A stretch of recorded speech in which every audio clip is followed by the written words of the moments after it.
പ്രധാനമന്ത്രിയുടെ സന്ദർശനവുമായി ബന്ധപ്പെട്ട് സുരക്ഷാ ക്രമീകരണങ്ങൾ ഒരുക്കാൻ വേണ്ടി ലക്ഷക്കണക്കിന് രൂപയല്ലേ കേരള ഗവൺമെന്റ് മുടക്കിയത്.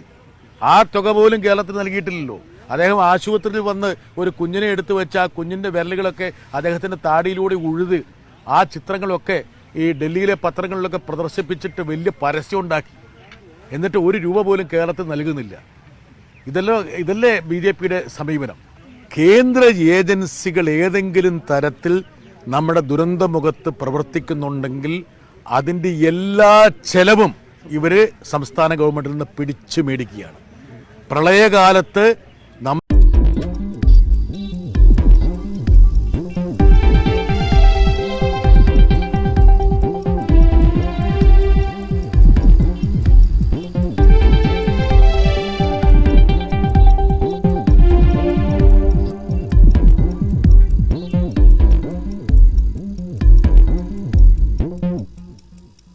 നമസ്കാരം, ആസാദി നൈറ്റ് എഡിഷനിലേക്ക് സ്വാഗതം. നോക്കാം ഇന്നത്തെ പ്രധാനപ്പെട്ട വാർത്തകൾ.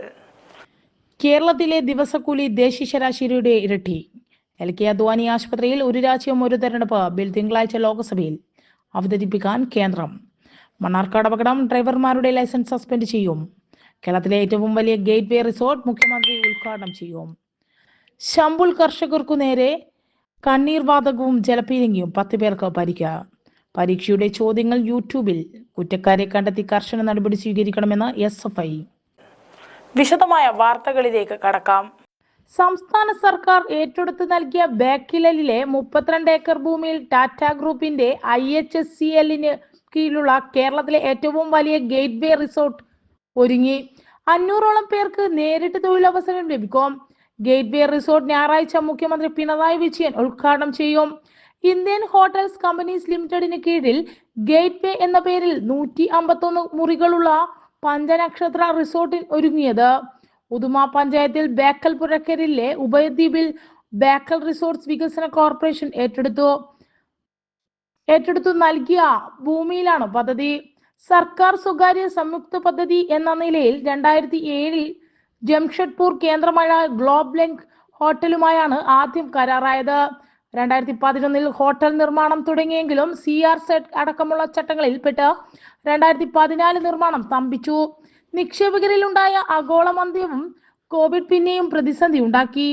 സംസ്ഥാന സർക്കാരും BRCയും നടത്തിയ നിരന്തര ഇടപെടലിൽ ബംഗളൂരു ആസ്ഥാനമായ ഗോപാലൻ ഗ്രൂപ്പ് ഓഫ് കമ്പനീസ് ഏറ്റെടുത്താണ് പദ്ധതി യാഥാർത്ഥ്യമാക്കിയത്. ബേക്കൽ പദ്ധതി പ്രദേശത്ത് BRDC സജ്ജമാക്കിയ 3ാമത്തെ പഞ്ചനക്ഷത്ര റിസോർട്ടാണിത്. ഉദുമ കാപ്പിൽ ബീച്ചിൽ 77 മുറികളുമായി IHCLന്റെ താജ് റിസോർട്ട് നിലവിൽ പ്രവർത്തിക്കുന്നുണ്ട്. ജിഞ്ചർ എന്ന പേരിൽ ഉദുമ പള്ളത്ത് 150 മുറികളുള്ള റിസോർട്ടും ഉടൻ പൂർത്തിയാവും. News desk Azadi media.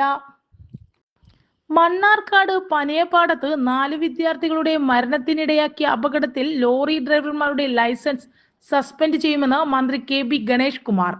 പ്രായോഗികത മനസ്സിലാക്കി റോഡിന്റെ അപാകത പരിഹരിക്കുമെന്നും അപകട സ്ഥലം സന്ദർശിച്ച മന്ത്രി പറഞ്ഞു. ദേശീയപാത അതോറിറ്റിയോട് ഫണ്ട് ആവശ്യപ്പെടുമെന്നും കിട്ടിയില്ലെങ്കിൽ റോഡ് സേഫ്റ്റി അതോറിറ്റിയിൽ നിന്നും തുക ചെലവാക്കുമെന്നും മന്ത്രി പറഞ്ഞു. അപകട വളവ് നവീകരണത്തിനായി വൈകാതെ പരിഹാരം ഉറപ്പാക്കും. റോഡിൽ കോൺക്രീറ്റ് ഡിവൈഡർ സ്ഥാപിക്കും. സുരക്ഷ ഉറപ്പാക്കാൻ NHAI അധികൃതരായി ചർച്ച ചെയ്ത് നടപടികൾ സ്വീകരിക്കുമെന്നും മന്ത്രി ഉറപ്പു നൽകി. മുണ്ടൂർ തച്ചമ്പാറ മേഖലയിലെ പ്രശ്നങ്ങളും പരിഹരിക്കുമെന്നും അദ്ദേഹം പറഞ്ഞു. അപകടത്തിൽ മരിച്ച കുട്ടികളുടെ കുടുംബത്തിന് ധനസഹായം നൽകുന്നത് മുഖ്യമന്ത്രിയോട് ആലോചിച്ച് തീരുമാനിക്കുമെന്നും ഗണേഷ് കുമാർ വ്യക്തമാക്കി. അതേസമയം അപകടത്തിൽ പ്രതികളായ ലോറി ഡ്രൈവർമാരെ 2 ആഴ്ചത്തേക്ക് റിമാൻഡ് ചെയ്തു. ഇവർക്കെതിരെ നരഹത്യ കുറ്റം ചുമത്തി കേസെടുത്തിട്ടുണ്ട്. News desk Azadi media. രാജ്യാന്തര ചലച്ചിത്രോത്സവ വാർത്തകൾ. പട്ടാള ഭരണകൂട ഭീകരത ചർച്ച ചെയ്ത് IMR സ്റ്റിൽ ഹിയർ. 1970കളുടെ തുടക്കത്തിൽ ബ്രസീലിലെ പട്ടാള ഭരണത്തിന്റെ ഭീകരത യാഥാർത്ഥ്യകഥയിലൂടെ വിവരിക്കുകയാണ് വാൾട്ടർ സാൽസ്. നായിക യൂനിസിന്റെ വിവിധ കാലഘട്ടത്തിലൂടെ കഥ പറഞ്ഞു പോകുന്ന ചിത്രം രാഷ്ട്രീയത്തിൽ പൊതിഞ്ഞ ബ്രസീലിയൻ ഫാമിലി ഡ്രാമയാണ്. പട്ടാള ഭരണത്തിന്റെ വിവിധ ഭാവങ്ങൾ വാൾട്ടർ സാൽസ് ചിത്രത്തിലൂടെ പ്രേക്ഷകന് മുമ്പിൽ അവതരിപ്പിക്കുന്നു. റൂബൻ സ്പൈവ ലേബർ പാർട്ടി കോൺഗ്രസ് അംഗമായിരുന്നു.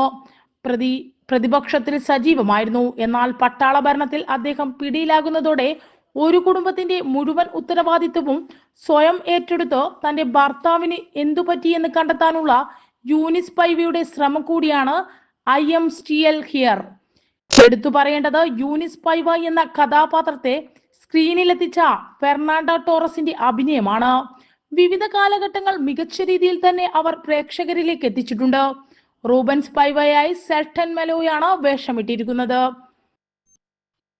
News desk Azad media. മറക്കില്ലൊരിക്കലും നാളെ നിശാഗതിയിൽ. 21ാമത് IFFKയുടെ ഭാഗമായി മലയാള സിനിമയുടെ ശൈശവദശ മുതൽ 80കളുടെ തുടക്കം വരെ തിരശീലയിൽ തിളങ്ങിയ മുതിർന്ന നടിമാരെ സാംസ്കാരിക വകുപ്പ് മന്ത്രി സജി ചെറിയാൻ ആദരിക്കും. തിരുവനന്തപുരം നിശാഗന്ധി ഓഡിറ്റോറിയത്തിൽ നാളെ വൈകിട്ട് 4 മണിക്ക് നടക്കുന്ന ചടങ്ങിൽ 21 നടിമാരെയാണ് ആദരിക്കുന്നത്. ചലച്ചിത്രകലയിലെ സ്ത്രീ സാന്നിധ്യത്തിന് ഈ വർഷത്തെ മേള നൽകുന്ന പ്രാമുഖ്യത്തിന്റെ അടയാളം കൂടിയാണിത്. തുടർന്ന് 6:30 ആദരിക്കപ്പെട്ട നടിമാരുടെ ശ്രദ്ധേയമായ സിനിമകളിലെ ഗാനങ്ങൾ കോർത്തിണക്കിയുള്ള സംഗീത പരിപാടി മാനവീയം വീതിയിൽ നടക്കും. KR വിജയ, TR ഓമന, വിധുബാല, ഭവാനി, ശോഭ, ഹേമ ചൗധരി, കനകദുർഗ, റീന, ശാന്തി കൃഷ്ണ, ശ്രീലത നമ്പൂതിരി, സുരേഖ, ജലജ, മേനക, അനുപമ മോഹൻ, ശാന്തകുമാരി, മല്ലിക സുകുമാരൻ, സച്ചു, ഉഷ കുമാരി, വിനോദിനി, രാജശ്രീ, വഞ്ചിയൂർ രാധ എന്നിവർ കേരള സർക്കാരിന്റെ ആദരം ഏറ്റുവാങ്ങും. ചടങ്ങിൽ MLA-മാരായ VK പ്രശാന്ത്, ആന്റണി രാജു, സാംസ്കാരിക വകുപ്പ് മന്ത്രി സജി ചെറിയാൻ, സാംസ്കാരിക വകുപ്പ് director doctor Divya S. Iyer, Bhagyalakshmi, ചലച്ചിത്ര academy chairman Premkumar, secretary C. Ajoy, book mark secretary Abraham Mathew, SBI chief general manager A. Bhuvaneswari എന്നിവർ പങ്കെടുക്കും. News desk Azad media. തലശ്ശേരിയിലെ കാർ ഷോറൂമിന് തീയിട്ട ജീവനക്കാരൻ അറസ്റ്റിൽ. തലശ്ശേരിയിലെ കാർ ഷോറൂമിലെ തീപിടുത്തത്തിൽ വഴിത്തിരിവ്. സ്ഥാപനത്തിലെ ജീവനക്കാരനായ വയനാട് സ്വദേശിയാണ് തീയിട്ടതെന്ന് കണ്ടെത്തിയത്. തേറ്റമല സ്വദേശി സജീർ അറസ്റ്റിലായി. പണം തിരിമറി പിടിക്കാതിരിക്കാനാണ് കാറുകൾ തീയിട്ടതെന്ന് പ്രതിയുടെ മൊഴി. ഈ കഴിഞ്ഞ ചൊവ്വാഴ്ച പുലർച്ചെയാണ് ചിറക്കരയിലെ ഇൻഡെക്സ് ഗ്രൂപ്പിന്റെ കാർ ഷോറൂമിൽ തീപിടുത്തമുണ്ടായത്. 3 മാരുതി കാറുകളാണ് കത്തി നശിച്ചത്. 40 ലക്ഷത്തോളം രൂപയുടെ നഷ്ടമാണ് ഉണ്ടായത്. പരിശോധന നടത്തിയ പോലീസിന് കാറുകൾക്ക് തീപിടിച്ചതല്ല, മനഃപൂർവ്വം ആരോ തീയിട്ടതാണെന്ന സംശയം ബലപ്പെട്ടു. തുടർന്നാണ് തലശ്ശേരി പോലീസ് വിശദമായ അന്വേഷണം നടത്തിയത്. ഷോറൂമിലെ CCTV ദൃശ്യങ്ങളും പരിശോധിച്ചു.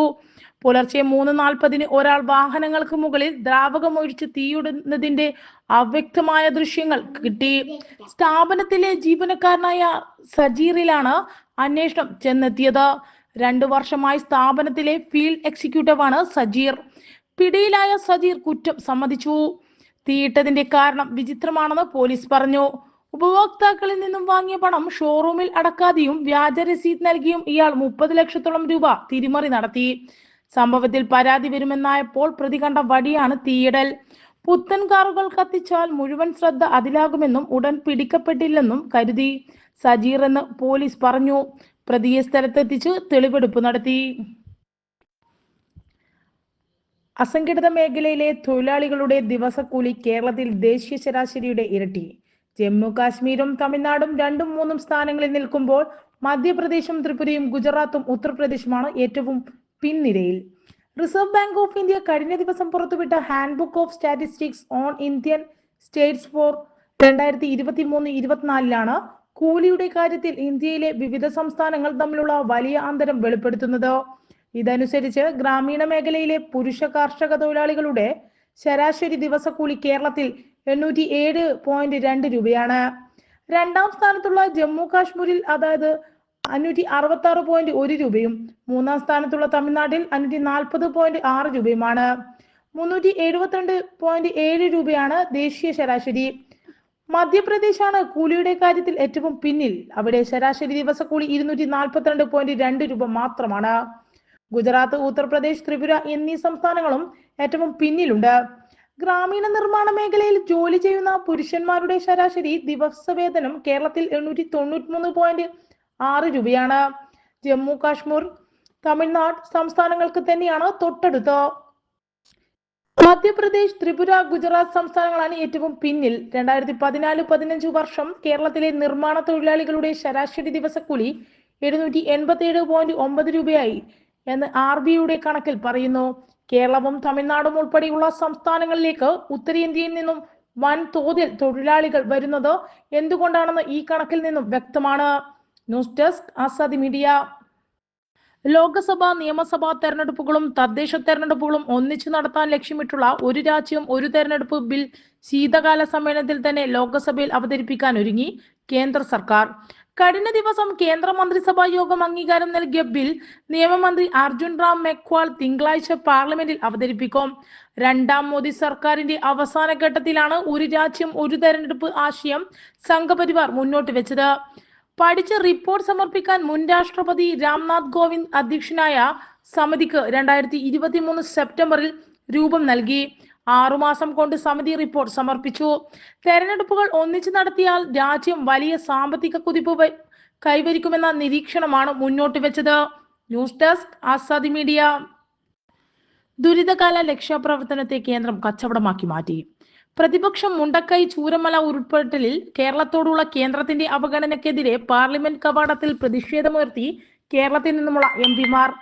കേരളം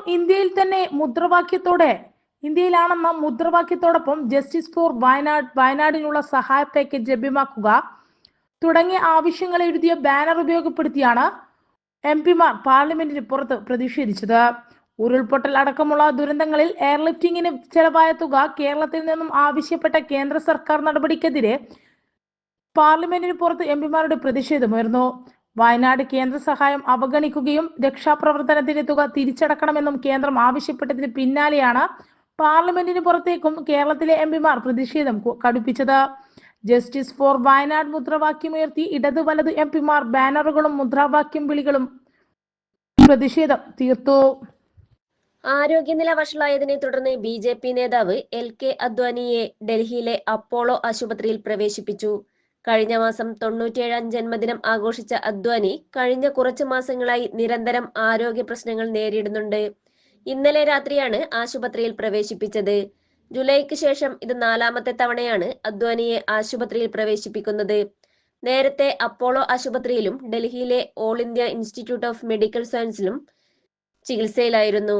അടൽ ബിഹാരി വാജ്പേയിയുടെ നേതൃത്വത്തിലുള്ള NDA സർക്കാരിൽ 1999-നും 2004-നും ഇടയിൽ ആഭ്യന്തരമന്ത്രിയായും പിന്നീട് ഉപപ്രധാനമന്ത്രിയായും അദ്വാനി പ്രധാന ചുമതലകൾ വഹിച്ചു. BJPയുടെ പ്രധാന ശില്പിയാണ്. വിഷലിപ്തമായ വർഗീയ പ്രചാരണങ്ങളുമായി അദ്ദേഹം നടത്തിയ രഥയാത്ര ബാബറി മസ്ജിദ് തകർത്തതിന് പ്രധാന കാരണമായിരുന്നു. ബാബറി തകർത്ത കേസിൽ പ്രതിയുമായിരുന്നു. 1927 നവംബർ 8-ന് പാകിസ്ഥാനിലെ കറാച്ചിയിലാണ് ജനനം. ഈ വർഷം മാർച്ചിൽ രാഷ്ട്രപതി ദ്രൗപദി മുർമു അദ്വാനിക്ക് ഇന്ത്യയുടെ പരമോന്നത സിവിലിയൻ ബഹുമതിയായ ഭാരതരത്നം നൽകി ആദരിച്ചിരുന്നു. 10ാം ക്ലാസ്, +1 ക്രിസ്തുമസ് പരീക്ഷകളുടെ ചോദ്യപേപ്പർ വിവിധ യൂട്യൂബ് ചാനലുകൾക്കും ഓൺലൈൻ ട്യൂഷൻ സെന്ററുകൾക്കും നൽകിയവർക്കെതിരെ കർശന നടപടി സ്വീകരിക്കണമെന്ന് SFI. ചോദ്യപേപ്പർ വിദ്യാർത്ഥികൾക്കിടയിൽ പ്രചരിപ്പിച്ച ഓൺലൈൻ ട്യൂഷൻ സെന്ററുകൾക്കും യൂട്യൂബ് ചാനലുകൾക്കുമെതിരെയും നടപടിയെടുക്കണം. SLC ഇംഗ്ലീഷ്, +1 ഗണിതം പരീക്ഷകളുടെ ചോദ്യങ്ങളാണ് പരീക്ഷയ്ക്ക് മുമ്പ് യൂട്യൂബിൽ പ്രത്യക്ഷപ്പെട്ടത്. SLC ഉൾപ്പെടെയുള്ള പൊതുപരീക്ഷകളുടെ ചോദ്യപേപ്പർ ചോർത്തിയിരുന്ന മാഫിയകൾ വിലസിയിരുന്ന ഒരു ഭൂതകാലം കേരളത്തിനുണ്ട്. SFI നടത്തിയ ഉഗ്രസമരങ്ങളുടെയും ഇടതുപക്ഷ സർക്കാർ നടത്തിയ ഇടപെടലുകളുടെയും ഫലമായാണ് കേരളത്തിൽ ചോദ്യപേപ്പർ ചോർത്തിയിരുന്ന മാഫിയകളെ തുടച്ചു നീക്കാൻ കഴിഞ്ഞത്. അത്തരം മാഫിയകൾ പുതിയ രൂപത്തിൽ വീണ്ടും ഉടലെടുത്തിരിക്കുകയാണ്. സംസ്ഥാന സർക്കാർ ഇവർക്കെതിരെ കർശന നടപടി സ്വീകരിക്കണമെന്നും അല്ലാത്തപക്ഷം വിദ്യാർത്ഥികളെ അണിനിരത്തി വലിയ സമരങ്ങൾക്ക് രൂപം കൊടുക്കുമെന്നും SFI സംസ്ഥാന പ്രസിഡന്റ് K അനുശ്രീയും സെക്രട്ടറി PM ആർഷോയും പ്രസ്താവനയിൽ പറഞ്ഞു. കാനാമ്പുഴ ജനകീയ ശുചീകരണം നാളെ. പുനരുജ്ജീവന പ്രവർത്തനത്തിന്റെ 1ാം ഘട്ടം പൂർത്തിയാക്കി ഉദ്ഘാടനത്തിന് ഒരുങ്ങിയ കാനാമ്പുഴയെ ജനകീയ ശ്രമദാനത്തിലൂടെ 2024 ഡിസംബർ 15-ന് രാവിലെ 6 മണി മുതൽ ശുചീകരിക്കും. നൂറുകണക്കിന് സന്നദ്ധ പ്രവർത്തകർ, കുടുംബശ്രീ പ്രവർത്തകർ, വിവിധ സംഘടനാ പ്രവർത്തകർ, കണ്ണൂർ കോർപ്പറേഷൻ കൗൺസിലർമാർ എന്നിവർ ശുചീകരണ പരിപാടിയിൽ പങ്കെടുക്കും. ശിശുമന്ദിരം റോഡിന് താഴെ ഭാഗം മുതൽ താഴെ ചൊവ്വപ്പാലം വരെയാണ് ശുചീകരിക്കുന്നത്. രാവിലെ 6 മണിക്ക് കണ്ണൂർ കോർപ്പറേഷൻ മേയർ മുസ്ലിം മഠത്തിൽ ശുചീകരണ പ്രവർത്തനങ്ങൾ ഉദ്ഘാടനം ചെയ്യും. കാനാമ്പുഴയിലെ പ്ലാസ്റ്റിക് മാലിന്യങ്ങൾ, ജൈവാവശിഷ്ടങ്ങൾ തുടങ്ങിയവ ശുചീകരണത്തിലൂടെ നീക്കും. കാനാമ്പുഴ പുനരുജ്ജീവന പ്രവർത്തനങ്ങളുടെ 1ാം ഘട്ട പൂർത്തീകരണ ഉദ്ഘാടനം ഡിസംബർ 26 രാവിലെ 10 മണിക്ക് മുഖ്യമന്ത്രി പിണറായി വിജയൻ ഉദ്ഘാടനം ചെയ്യും. മന്ത്രിമാരായ രാമചന്ദ്രൻ കടന്നപ്പള്ളി, റോഷി അഗസ്റ്റിൻ, നവകേരളം കർമ്മ പദ്ധതി 2 സംസ്ഥാന കോർഡിനേറ്റർ ഡോക്ടർ TN സീമ എന്നിവർ പങ്കെടുക്കും. കേന്ദ്ര സർക്കാരിനെതിരെ കർഷകർ നടത്തുന്ന സമരത്തിൽ പോലീസിന്റെ ആക്രമണം. ഹരിയാന പഞ്ചാബ് ശംഭു ബോർഡറിൽ കർഷകരെ പോലീസ് തടഞ്ഞു. പ്രതിഷേധക്കാർക്കു നേരെ പോലീസ് കണ്ണീർ വാതകവും ജലപീരങ്കിയും പ്രയോഗിച്ചു. 10 പേർക്ക് പരിക്കേറ്റു. 101 പേരടങ്ങുന്ന കർഷക സംഘമാണ് ഇന്ന് ഡൽഹി ചലോ മാർച്ച് പുനരാരംഭിച്ചത്. ശംഭു അതിർത്തിയിൽ ബാരിക്കേഡ് വെച്ച് കർഷകരെ തടയുകയാണ് പോലീസ്. മുമ്പ് ഡിസംബർ 6-നും 8-നും ഡൽഹിയിലേക്ക് മാർച്ച് ചെയ്ത കർഷകരെ പോലീസ് തടഞ്ഞിരുന്നു. കർഷക സമരത്തെ തുടർന്ന് ഹരിയാന സർക്കാർ അംബാലയിലെ 12 വില്ലേജുകളിൽ ഇന്റർനെറ്റ് സേവനങ്ങളും SMS സേവനങ്ങളും വിച്ഛേദിച്ചു. ഡിസംബർ 17 വരെയാണ് സേവനങ്ങൾ നിർത്തലാക്കിയത്. ഡൽഹി ഭരണകൂടത്തിന്റെ അനുമതി ലഭിച്ചാൽ മാത്രമേ കർഷകർക്ക് അതിർത്തി കടക്കാൻ സാധിക്കൂവെന്നാണ് അംബാല പോലീസിന്റെ വാദം. അതേസമയം കേന്ദ്ര സർക്കാരിനെതിരെ മരണം വരെ നിരാഹാരം പ്രഖ്യാപിച്ച കർഷക നേതാവ് ജഗ്ജിത് ദല്ലേവാളിന്റെ സമരം 19 ദിവസം പിന്നിട്ടു. ദല്ലേവാളിന് വൈദ്യസഹായം നൽകുന്നതിന് നടപടികൾ സ്വീകരിക്കണമെന്ന് സുപ്രീം കോടതി നിർദ്ദേശിച്ചിരുന്നു. സ്ത്രീകൾക്കും കുട്ടികൾക്കുമെതിരെ വർദ്ധിച്ചുവരുന്ന അതിക്രമങ്ങൾ ആശങ്കാജനകമെന്നും ശാശ്വതമായി അവസാനിപ്പിക്കാൻ കൂടുതൽ നിയമനിർമ്മാണം ആവശ്യമെന്നും KSU സംസ്ഥാന പ്രസിഡന്റ് അലോഷ്യസ് സേവ്യർ. മഹിളാ കോൺഗ്രസ് ജില്ലാ കമ്മിറ്റിയുടെ നേതൃത്വത്തിൽ മഹിളാ സാഹസ് യാത്രയോട് അനുബന്ധിച്ച് കണ്ണൂരിൽ സംഘടിപ്പിച്ച പരിപാടി ഉദ്ഘാടനം ചെയ്യുകയായിരുന്നു അദ്ദേഹം. ജനുവരി 4-ന് കാസർഗോഡ് നിന്ന് ആരംഭിക്കുന്ന മഹിളാ സാഹസ് യാത്രയുടെ ക്യാപ്പ് ആൻഡ് ബാഗ് ലോഞ്ചിംഗ് നടത്തി. മഹിളാ കോൺഗ്രസ് ജില്ലാ അധ്യക്ഷ ശ്രീജ മഠത്തിലിന്റെ അധ്യക്ഷതയിൽ നടന്ന ചടങ്ങിൽ സംസ്ഥാന അധ്യക്ഷ അഡ്വക്കേറ്റ് ജെബി മേത്തർ MP മുഖ്യ അതിഥിയായിരുന്നു. DCC president advocate Martin George, സംസ്ഥാന ഭാരവാഹികളായ നസീമ ഖാദർ, TC പ്രിയ, ഉഷ M, അത്തായി Padmini, Usha Aravind, Vasantha KP, Dhanalakshmi PV, Sharmila A, Pushpalatha, Chandrika Satheesh, Kunjamma Thomas തുടങ്ങിയവർ സംസാരിച്ചു. ശ്രീകണ്ഠാപുരം ഏറ്റുപാറയിലും എടയന്നൂരിലും പുലിയെ കണ്ടതായി നാട്ടുകാർ. ഏറ്റുപാറയിലും എടയന്നൂരിലും പുലിയെ കണ്ടതായി നാട്ടുകാർ. വനം വകുപ്പ് സംഘം സ്ഥലത്തെത്തി നടത്തിയ പരിശോധനയിൽ പുലിയുടേതെന്ന് തെളിയിക്കാൻ ആവശ്യമായ തെളിവുകളൊന്നും കിട്ടിയിട്ടില്ല. എന്നാൽ പരിസരവാസികൾക്കു ജാഗ്രതാ സന്ദേശം നൽകിയിട്ടുണ്ട്. ഏറ്റുപാറ സെന്റ് അൽഫോൺസ പള്ളിയിലെ കപ്യർ ഷബിനാണ് ഇന്നലെ രാവിലെ 7:30-ന് പുലിയെ കണ്ടതായി നാട്ടുകാരോട് പറഞ്ഞത്. എലിവേശി കോട്ടക്കുന്നിൽ 12-ന് വൈകിട്ട് 3 മണിയോടെ വടക്കേൽ സേവ്യർ എന്നയാളും പുലിയെ കണ്ടതായി പറഞ്ഞിരുന്നു. പുലിയെ കണ്ടുവെന്ന് പറയുന്ന പ്രദേശങ്ങൾ ശ്രീകണ്ഠാപുരം ഫോറസ്റ്റിന്റെയും കാരാമരം തട്ട് സെക്ഷന്റെയും അതിർത്തിയിലാണ്. കാരാമരം തട്ട് സെക്ഷൻ ഫോറസ്റ്റ് ഓഫീസർ N രഞ്ജിത്തിന്റെ നേതൃത്വത്തിൽ വനം വകുപ്പ് ഉദ്യോഗസ്ഥർ സ്ഥലത്തെത്തി പരിശോധന നടത്തിയെങ്കിലും പുലിയുടെ സാന്നിധ്യം സ്ഥിരീകരിക്കാവുന്ന തെളിവുകളൊന്നും ലഭിച്ചിട്ടില്ല. ബീറ്റ് ഫോറസ്റ്റ് ഓഫീസർമാരായ നികേഷ് വെള്ളരിഞ്ഞാൽ, ഷമീന അരുൺ, വാച്ചർ സാബു എന്നിവരും പരിശോധനാ സംഘത്തിലുണ്ടായിരുന്നു. Taliparamba forest range officer P രതീശന്റെ നിർദ്ദേശപ്രകാരം ഇപ്പോഴും പ്രദേശത്ത് പരിശോധന തുടരുകയാണ്.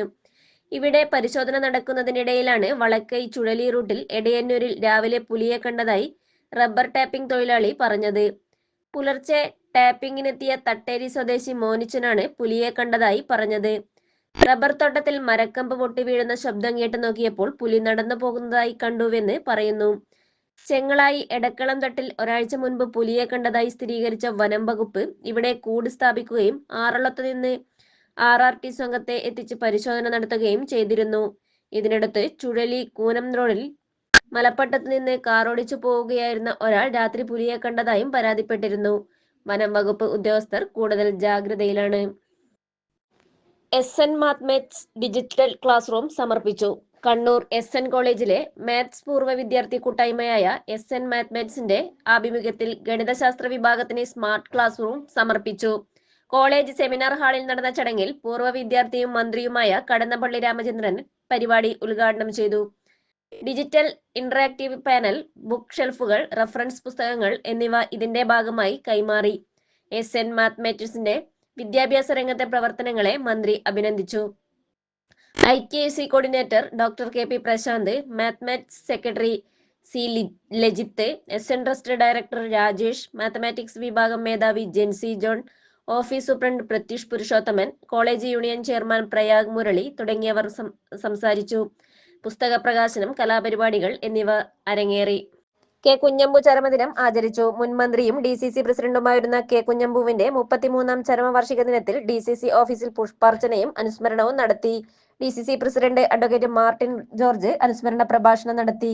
നേതാക്കളായ NP Sreedharan, Koottinezhath Vijayan, K Balakrishnan master, Kattampally Ramachandran, Vasanth Palliyamoola, Ushakumari തുടങ്ങിയവർ സംസാരിച്ചു.